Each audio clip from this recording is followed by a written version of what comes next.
तो जैसे आपके सामने यदि 4 रास्ते जा रहे हैं, उन 4 रास्तों में जब तक हमें ये ज्ञान नहीं हो कि कौन सा रास्ता कहाँ जाता है, तब तक हमारा, यदि हम चलते भी हैं तो वह चलना भी बेकार माना जाएगा।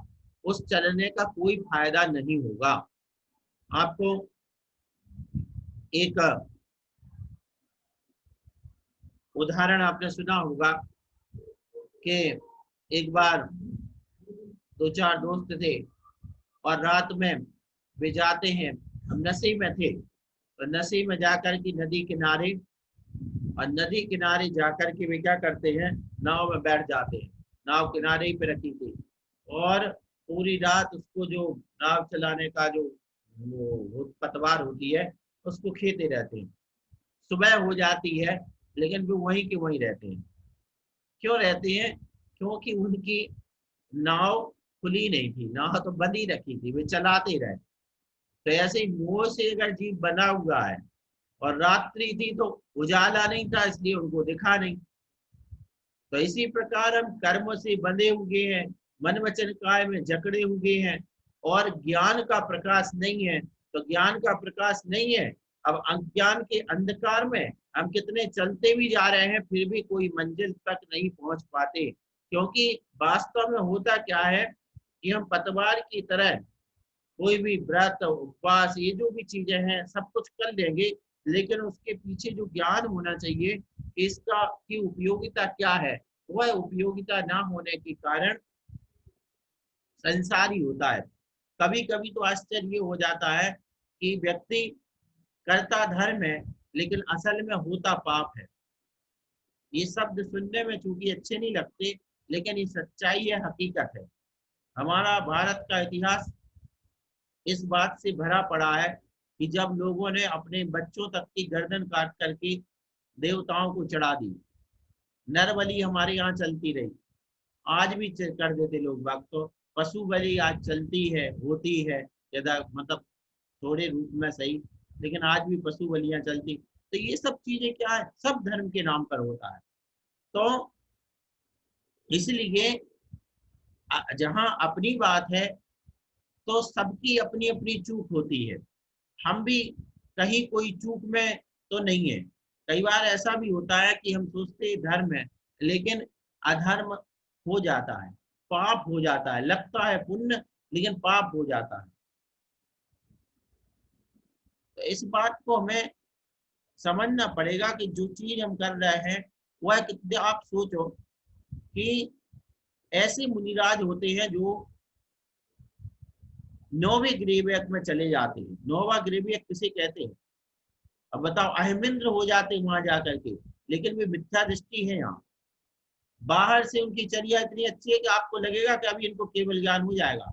आप उनको डंडे मार दो, आग लगा दो उनमें, वो हिलेंगे नहीं। लेकिन अंदर के परिणाम खराब है। परिणाम खराब का मतलब उनके ध्येय कुछ और है। भोग चाहिए उनको, स्वर्ग चाहिए, ये चाहिए।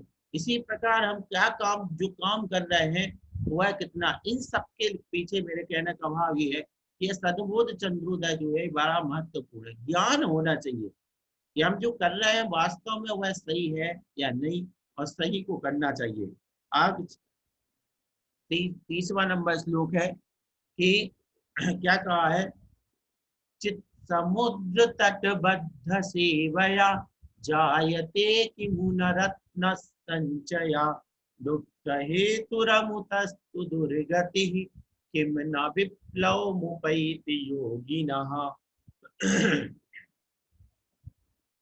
परमात्मा के परमात्मा के विषय में जो निश्चय, ज्ञान और स्थिरता होती है, इन तीनों का ही नाम रत्न संचय है।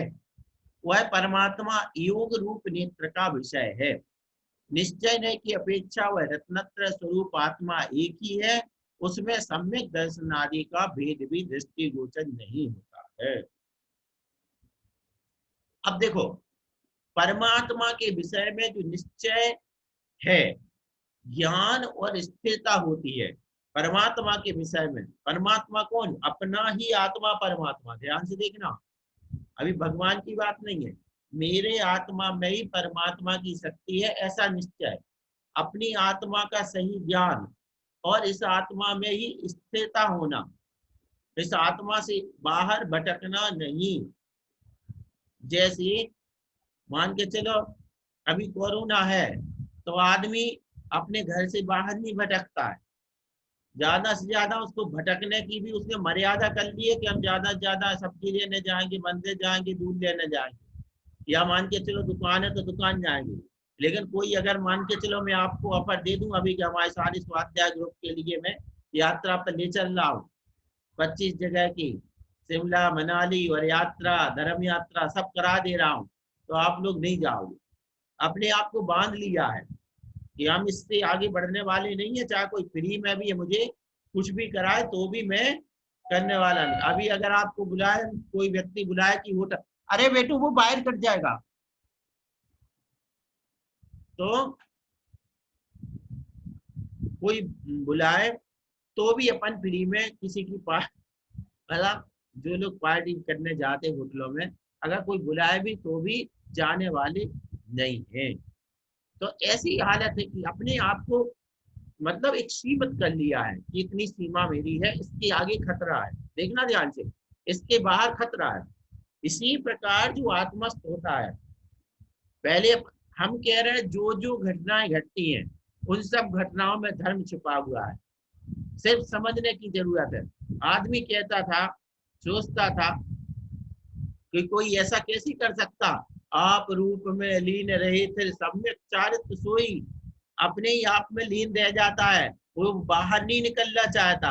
हाँ भैया नहीं निकलना चाहता, जब बाहर कोरोना दिखता है तो आदमी कहता नहीं बस, है ना, तो वो फिर उसके बाहर नहीं जाता, अपनी मर्यादा उसको पता है इसके बाहर खतरा है। ऐसे ही योगी होता है, वह कहता है मैं जैसी आत्मा के बाहर जाते ही साथ इतने कर्म बनेंगे, इन कर्मों का फल क्या होगा, संसार होगा। वो कहता मुझे नहीं जाना बाहर। अब कोई आग भी लगा दी, किसी ने सिगड़ी रख दी जलती हुई, किसी ने कुछ कर दिया, फिर भी वह सहन कर रहा है, फिर भी वह सहन कर रहा है। आप ईमानदारी से बताओ, सच्ची सच्ची बात बताना सब लोग, कि अपने सबके घरों में गर्मियों में कितनी आइसक्रीम आती थी, कितना गन्ना का रस पीने जाते थे, कितनी और ठंडी चीजें होती थी जो बाहर की खाते थे, सभी घरों में होता, बच्चे तो सब घरों में होते हैं, है ना। तो खुद भले ही नहीं खा लेकिन बच्चे तो बच्चे, ये सब में कितना कंट्रोल हुआ, बच्चों तक ने किया, बड़ों का तो छोड़ो, बच्चों ने भी जो समझ गया और सबने समझा। तो एक बच्चों को तो अज्ञानी कहा जाता है, उनमें भी एक डर, एक ऐसी चीज होती है कि इस चीज से हमें खतरा है, तो वो भी समझ ले। इसी प्रकार आत्मा को जब सच्चाई सदबोध चंदोदय हो जाए, ज्ञान दिख जाए कि भैया इससे हमें इतना बड़ा खतरा होगा, नरक जब दिखने लगे, त्रियंच गति के दुख दिखने लगे, तो फिर क्या करता है, वो कहता भैया हम अपने अंदर ही अच्छे हैं, बाहर का सुख हमें नहीं चाहिए, बाजार का, बाजार में नहीं घूमना। तो उसका मन स्थिर हो जाता है। अब आपको अच्छी तरह समझ में आ जाएगा, आप भी सोच रहे होंगे कि अच्छे पढ़ाने वाले से पाला पड़ा है, अब शुरू तो कर ही दिया, अब तो सुनो, इनकी हर दिन तो सुननी ही पड़ेगी, है क्या नहीं। इन तीनों का नाम ही रत्न संचय है। और जब परमात्मा का, आत्मा के अंदर परमात्मा की शक्ति का निश्चय हो जाए, उसका ज्ञान हो जाए, और उसमें जब स्थिरता, तो रत्न संचय, जैसे हमने रत्नों का संचय कर लिया, वह परमात्मा योग रूप नेत्र का विषय है। अब जो परमात्मा है, योग, आपको कोई कह दे कि हमें दिखाओ परमात्मा कहाँ है, हमें दिखा परमात्मा, अरे भैया, तो देखने के लिए कुछ तो करना पड़ेगा, हर चीज देखने के लिए किसी ना किसी साधन की जरूरत है। कोई भी चीज, अंधा व्यक्ति कहे मैं हाथी दिखा, तो कहाँ से दिखा भैया, आंखें तो सही करो पहले अपनी। इसी प्रकार परमात्मा देखना, तो परमात्मा के लिए योगों की स्थिरता जरूरी है। आप योगों में स्थिर हो जाइए, पापों को छोड़ो, विषयों को छोड़ो, इंद्रिय भोगों को छोड़ दो, और आत्मा में मन वचन काय को स्थिर कर लो, आपको परमात्मा की प्राप्ति हो जाएगी, दिख जाएगा, कोई बड़ी बात नहीं।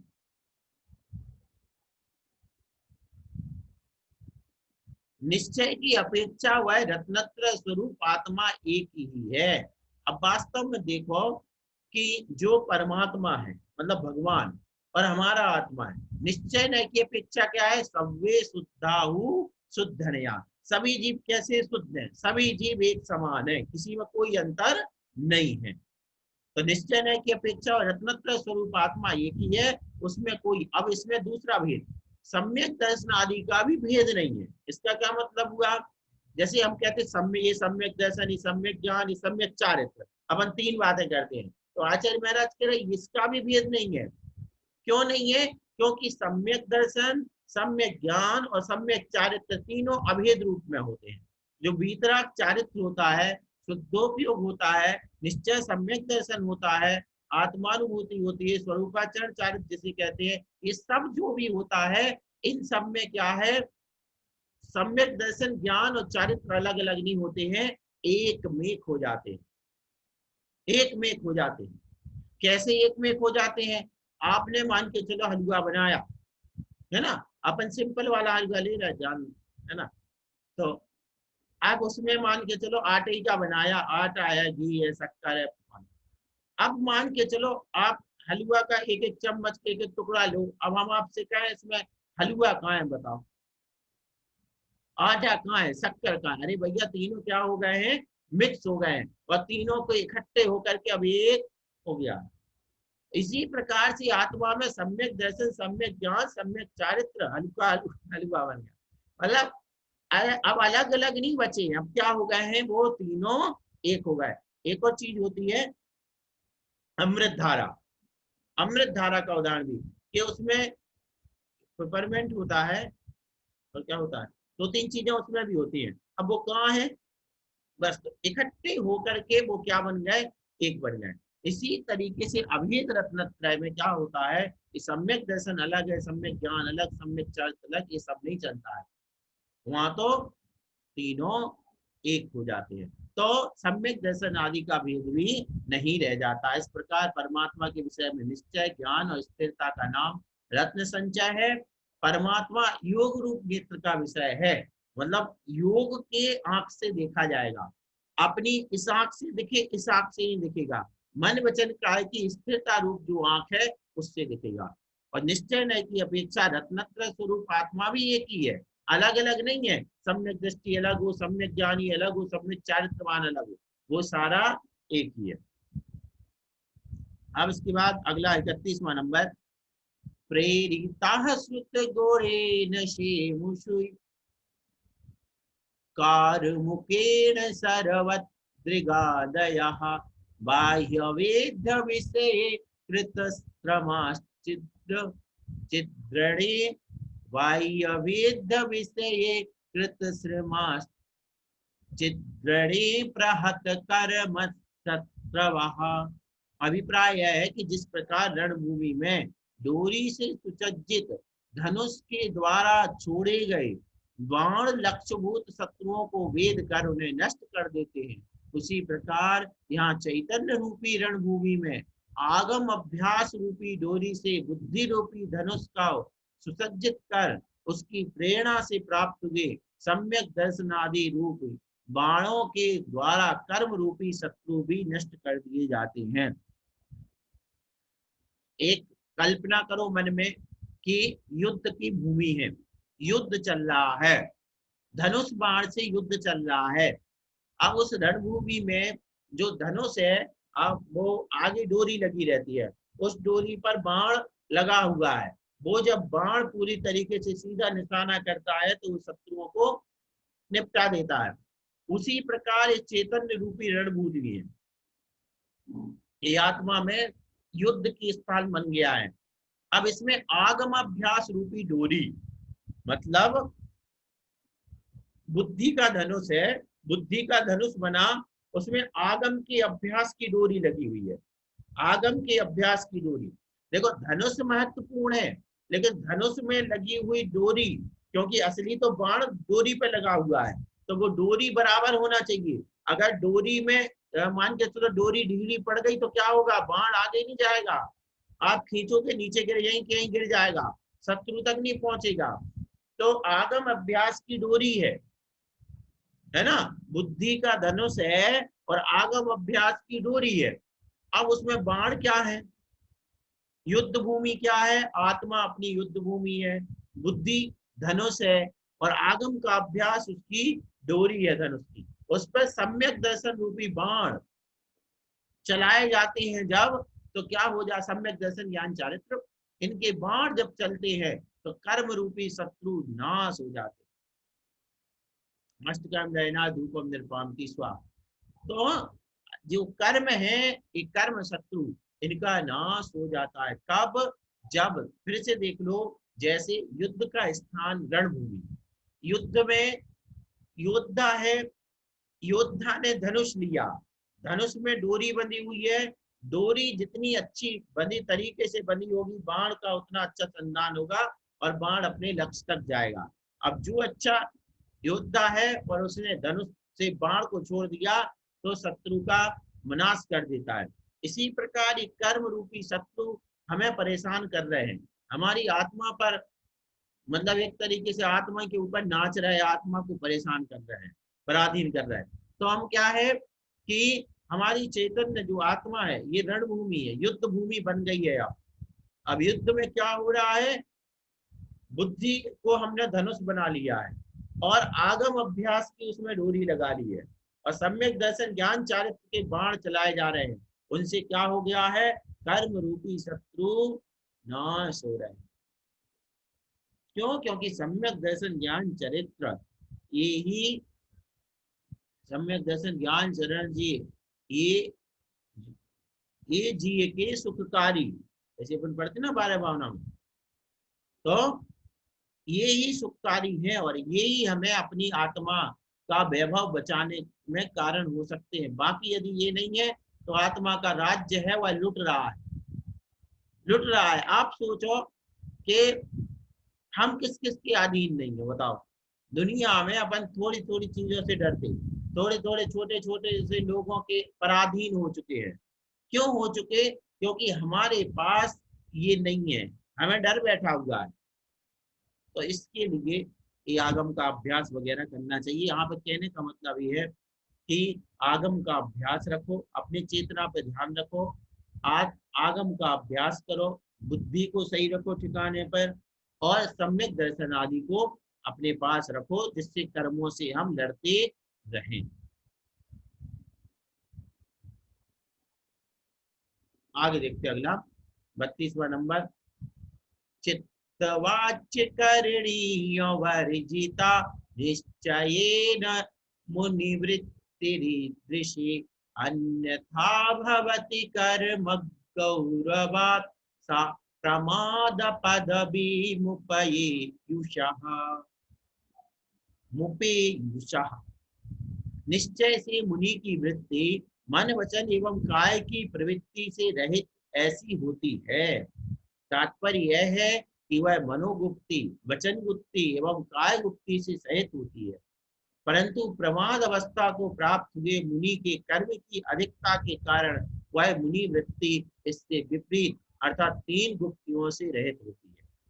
2 तरह की मुनि की वृत्ति, 3 गुप्तियों से सहित और 3 गुप्तियों से रहित। अब 3 गुप्तियां, मुनि की मन की वृत्ति, मन वचन, मुनि की वृत्ति मन वचन काय की प्रवृत्ति से रहित होती है। वे ना मन का व्यापार चलाते, ना वचन का, ना काय का। यहाँ तक कि मान के चलो, देखो हम एक पूरी तरह तो नहीं कह पाएंगे कि मतलब गुप्ती, लेकिन गुप्ती से भी कम नहीं है, हम उसको गुप्ती से कम नहीं मानते। कैसे कम नहीं मानते? एक बार एक विद्वान बोले, गोष्ठी चल रही थी तो बोले कि अब ऐसे उनके मुंह से निकल गया आचार्य सुधासागर महाराज। अब थोड़ा सा वो कौतूहल तो हो ही जाता सभा में, तो लोगों को थोड़ी हंसी सी आई कि मतलब जैसे इनको पता नहीं हो कि मुनि है कि आचार्य। तो फिर वो बोले आगे कि आप लोग चिंता मत करो, है मुनि लेकिन भी आचार्य से कम नहीं है। तो ऐसे ही बात होती, कई बार होता ना कि कोई व्यक्ति इतना महान होता है कि वो, इसी प्रकार कि शांति सागर जी महाराज का मैं बताना चाह रहा था, उनके शरीर पर कई बार सर्प आया। अब आप देखो कि सर्प ऐसा, सर्प आया, शेर आया, चींटियों के, और ये सब की ये एक भी फर्जी नहीं है ये कहानी। एक बात बहुत ध्यान से रखना, क्या होता आजकल तो कहानियां गढ़ ली जाती सब उपसर्गों की और सब झूठी आदि साथी सब चलती रहती है। लेकिन ये जो 3-4 बार का सर्प का लिपटना, एक दो जगह के तो बाकायदा फोटो हैं आचार्य शांति सागर महाराज के, है ना। और ये सब आंखों देखी है, इनमें ऐसा नहीं है कि कोई किसी ने कल्पना करके लिख दिया हो।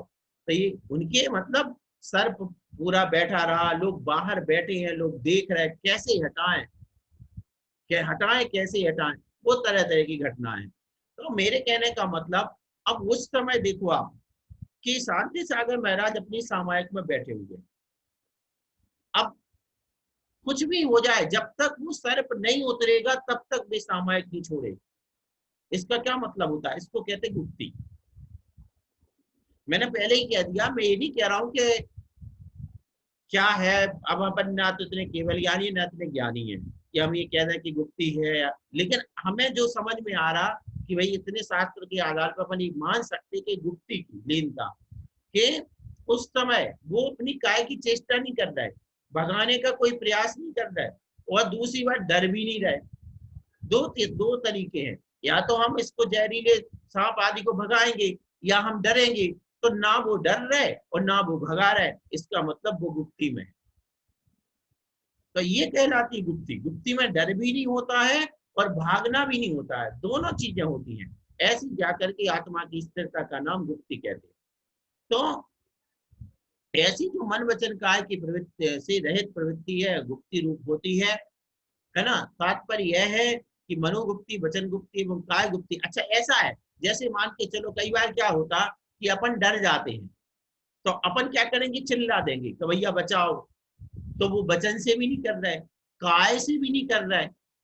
और हमारा सोचना ये है कि अगर मन में उनके डर आया होता तो कहीं ना कहीं काय हिल जाती, शरीर हिल जाता, या वचन से कुछ निकल जाता। इसका मतलब मन में भी उनकी दृढ़ता थी।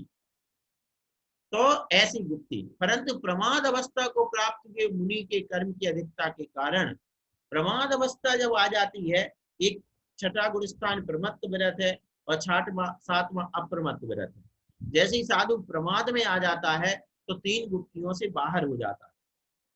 अब थोड़ा सा समझने वाली बात यह है कि गुप्तियों से बाहर आने का मतलब ये नहीं है कि साधु मिथ्या दृष्टि हो गया। बात को बहुत ध्यान से सुनना। किसी साधु के शरीर पर मच्छर बैठ गया, ठीक है ना, अब वो मच्छर बैठ गया, अगर वो नहीं हटा रहे हैं तो बहुत अच्छा है, अति उत्तम है। लेकिन अगर उन्होंने हटा दिया, सुनना ध्यान से, अगर हटा दिया तो क्या वो साधु है कि नहीं, वो साधु ही है, भावलिंगी है। अब वो साधु कब नहीं रहेंगे, जब वो उसको मार दे। देखना, पीछे से हटा दिया भावलिंगी साधु, नहीं हटाया, मच्छर काट रहा था गुप्ती वाले साधु, है ना। और अगर मान के चलो यूं मारने के लिए हाथ किया तो वो पापी साधु। समझने की कोशिश करो। हमारे जो मतलब अधिक अध्यात्म प्रेमी जो महानुभाव है, उन लोगों की बातें समझ में, तो ये कहीं एक पक्षी रथ पे सवार होकर के धुन में चलते हैं, अपनी वे किसी भी बात को समझते हैं। और बताऊं उदाहरण, मान के चलो कि एक कमरे में मच्छर हैं और बगल में दूसरा कमरा है जिसमें मच्छर नहीं है। अब साधु पहले को अपन ने मच्छर वाले में रोक दिया, और बे महाराज अगर मच्छर वाला कमरा छोड़ करके और बिना मच्छर वाले में आ जाए तो साधु सही है कि खराब है? सही है, भावलिंगी है। देखो ध्यान से, अगर वे मच्छर वाले में बैठे रहते हैं तो उत्कृष्ट ध्यानी है, उत्कृष्ट तपस्वी है, गुप्ती वाले हैं। लेकिन अगर वे छोड़ करके इसमें आ गए तो वे भावलिंगी साधु हैं। उनके मन में बस मच्छरों को मानने का विकल्प नहीं आना चाहिए। अगर उनके मन में मानने का आ गया तो उनका मुनि पद भ्रष्ट हो जाएगा। मानने का विचार नहीं आया, लेकिन अपने को बचाने का विचार आना पाप नहीं है, ध्यान रखना। हाँ जय जिनन बेटा। तो अपने को बचाने का भाव आना पाप नहीं है। ध्यान, बहुत ध्यान से, ये बड़ा पेचीदा मैटर है। और इन्हीं के कारणों ये लोग जो है ना, ये लोग जनता को भ्रमा देते हैं। देखो, अगर सच्चे मुनि होते तो उठते क्या वहां से।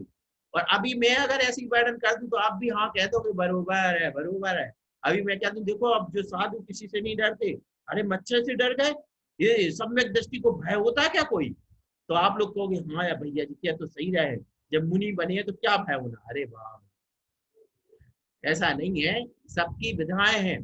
देखो सम्यक दृष्टि सिद्ध भगवान भी होते हैं, सम्मत तृणार्थ दंसन, सम्यक दृष्टि अरिहंत भगवान भी होते हैं, सम्यक दृष्टि छपक श्रेणी वाले भी होते हैं, सम्यक दृष्टि उपसम श्रेणी वाले भी होते हैं, और सम्यक दृष्टि साधु भी होते हैं, सामान्य साधु भी होते हैं। अब इन सब में अंतर होगा कुछ का नहीं होगा, ये अंतर होता है जो मैं बता रहा हूँ कि छठवें गुण स्थान वाला साधु जो होता है वह अपने प्राणों की रक्षा करता है, जानबूझ करके करता है।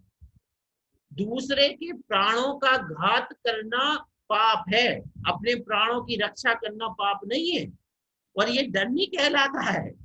ये भी बहुत बड़ी समस्या खड़ी हो गई कि ये सम्यक दृष्टि के भय नहीं होते, सम्यक दृष्टि भय का मतलब क्या? मरण का भय नहीं होना। अब मरण का, और फिर तो ये तो आत्महत्या हो गई, हमें पता है कि यहाँ मैं गिर के मर जाऊंगा, और वहां से अगर आप नहीं बच रहे हो तो फिर ये तो आत्महत्या होगी सीधी सीधी। क्या होगी बताओ? आत्महत्या होगी कि नहीं? हमें पता चल जाए कि इस कमरे में वो वाले मच्छर हैं जिस मच्छर से मलेरिया हो जाएगा, तो फिर ये तो मुनि अपने आप, मुनि धर्म पे अपने आप में आफत ले रहा, कल के दिन मलेरिया हो जाएगा तो सामाजिक कैसे होगी? तो मुनि धर्म को बचा रहे, वो क्या कर रहे हैं? मुनि धर्म को बचा रहे हैं। वो मच्छरों से नहीं डर रहे हैं, उन्हें अपना मुनि धर्म का पालन करना। बहुत सोचने विचारने वाली बातें हैं। चलो, इस तरीके से जो गुप्ती है और गुप्ती के बाहर की बातें हैं, दोनों चीजों को अपन को अच्छे से समझना है। गुप्ती वाले भी भावलिंगी साधु होते हैं और बिना गुप्ती वाले भी होते हैं। बिना गुप्ती वाले अपने शुभोपयोग में प्रवृत्त होते हैं। उनका प्रमत्त गुण स्थान, इसलिए उनको क्या कहा? प्रमत्त विरत, यानी प्रमाद के साथ। ऐसा, इस प्रकार से 32वां हो गया। अब अपने पास 5 मिनट बचे हैं, चलो तो एक प्रश्न हो जाएगा। ठीक है, चलो इसको यहीं पर करते हैं और जिनवाणी स्तुति करके